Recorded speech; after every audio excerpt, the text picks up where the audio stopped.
নমস্কার বন্ধুরা, আশা করি আপনারা সকলে ভালো আছেন। কাকলি কিচেনে সকলকে স্বাগত। আজকের রেসিপি মুড়ি ঘন্ট।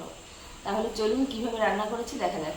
এইখানে আমি 2 পিস মানে 1 পিস খন্ড করা রয়েছে রুই মাছের মাথা আর একটা লেজা নিয়েছি। আমি নুন হলুদ মাখিয়ে রেখেছি। এখানে আমি 100 গ্রাম গোবিন্দভোগ চাল ভালো করে ধুয়ে জল ঝরাতে দিয়েছি। এখানে কড়াইতে আমি সর্ষের তেল গরম বসিয়েছি। তেলটা ভালো করে গরম হয়ে গেলে আমি এখন মাছের মাথাগুলো দিয়ে দেবো। মাছের মাথা আর লেজাটা আমি সুন্দর করে লাল লাল করে ভেজে নিতে হবে। মাথাগুলো আমি একটু সময় নিয়ে সুন্দর করে লাল লাল করে ভেজে নিয়েছি। এখন আমি তুলে নিচ্ছি। ওই তেলের ভিতরেই আমি এখন ডুমো ডুমো করে কেটে রাখা আলু দিয়ে দিচ্ছি। আলুটাকে আমি সুন্দর করে লাল লাল করে ভেজে নেব।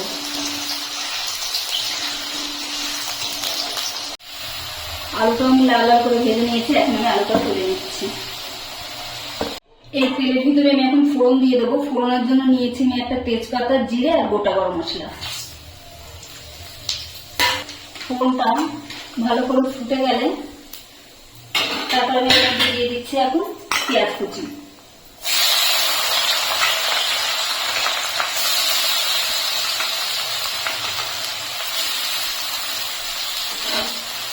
পেঁয়াজটাকে এখন ভালো করে লাল লাল করে ভেজে নিতে হবে। পেঁয়াজটাকে আমি হালকা লাল করে ভেজে নিয়েছি। এখন আমি এর মধ্যে দিয়ে দিচ্ছি 1 চামচ আদা আর রসুন বাটা। তারপরে আমি দিয়ে দিচ্ছি টমেটো কুচি।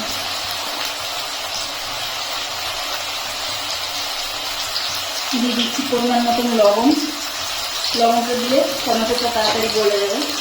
এখন মশলাটাকে ভালো করে কষিয়ে নিতে হবে যতক্ষণ না আদা আর রসুনের কাঁচা গন্ধটা চলে যায়। 3-4 মিনিট ধরে ভালো করে আমি কষিয়ে নিয়েছি। এখন আমি এর মধ্যে গুঁড়ো মশলাগুলো দেবো। প্রথমে আমি দিয়ে দিচ্ছি পরিমাণ মতন হলুদ, দিচ্ছি জিরের গুঁড়ো,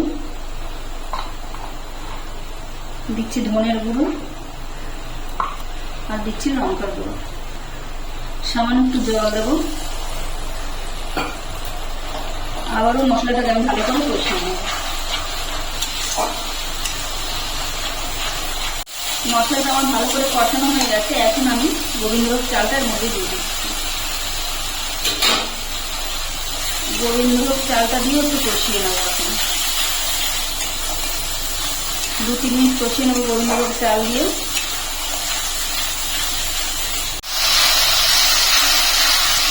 চালটা আমার ভালো করে কষানো হয়ে গেছে। এখন আমি এর মধ্যে ভেজে রাখা আলু আর মাথাটা দিয়ে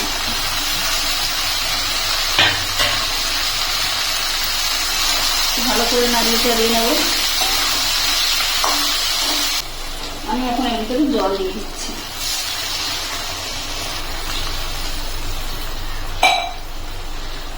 আমি একটু ঝোল ঝোল রান্না করবো, মানে একটু গা মাথা থাকবে। আপনারা যদি ঝুরঝুরে একদম শুকনো পছন্দ করেন তাহলে জলটা কম দিতে হবে, আর যতটা চাল নেবেন তার ডবল জল দিতে হবে। আমি এটা ভাত দিয়ে মেখে খাওয়ার জন্য বানাচ্ছি, সেজন্য আমি একটু ঝোল রাখবো। আপনারা যদি শুধু শুধু খান তাহলে ঝুরঝুরে করে বানিয়ে নেবেন, মানে যতটা চাল দেবেন তার ডবল জল দিয়ে দেবেন। 2টো কাঁচা লঙ্কা দিয়ে দিয়েছে। এখন আমি 5-7 মিনিট ঢাকা দিয়ে রেখে দেবো। ঢাকা খুলে নিয়েছি। সব আলুটাও সুন্দর সেদ্ধ হয়ে গেছে, চালগুলোও সেদ্ধ হয়ে গেছে। চালগুলো একদম গলে ঘেটে গেলে ভালো লাগবে না, একটু শক্ত শক্ত রাখতে হবে। এখন আমি মাছের মাথাগুলো একটু খুঁটি দিয়ে একটু ভেঙে দিচ্ছি। পুরো বেশি ভাঙবো না, হালকা একটু ভেঙে ভেঙে নিচ্ছি। মাছটাকেও 2 খণ্ড করে নিচ্ছি ভেঙে। এখন আমি এর ভিতরে দিয়ে দিচ্ছি চিনি। 1/2 চামচের মতন চিনি দিলাম। চিনিটা দিয়ে একটু নাড়িয়ে নেব। আর রান্নাটা আমার রেডি হয়ে গেছে। নামানোর আগে আমি দিয়ে দিচ্ছি 1/2 চামচ ঘি আর দিচ্ছি একটু গরম মশলা দিয়ে। এটা ভালো করে নাড়িয়ে চাড়িয়ে নামিয়ে নেবো। এরকম গ্রেভি আমি রাখবো, একদম ঝুঁঝুরে না, আবার পরে ঠান্ডা হলে একটু শক্ত হয়ে যাবে। এখন আমি নামিয়ে নেব। রেসিপিটি যদি ভালো লাগে তাহলে একটা লাইক, কমেন্ট ও সাবস্ক্রাইব করে পাশে থাকার অনুরোধ রইল। আর যারা ফেসবুক থেকে দেখছেন তারা অ্যাকাউন্টটিকে ফলো করবেন।